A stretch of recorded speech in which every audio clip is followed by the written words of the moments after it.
think we were a bit behind for the most part. The second half we made some changes. We got our front players to be more mobile, and I think that caused the Vere team some amount of problem in the second half. So finishing, you think is your main problem now?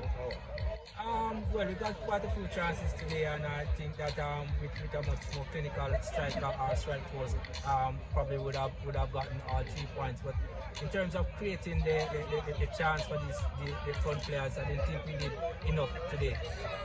How satisfied with you with how things are progressing? Well, this is our second game, second draw. We'd have loved to have gathered more points, but it's what we are doing. We are setting up ourselves for a push as longer the season goes on.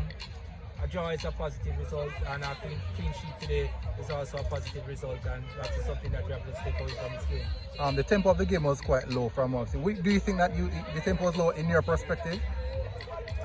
The first half was low for us. I think we gave the Vere team too much space, and our front players were not mobile enough.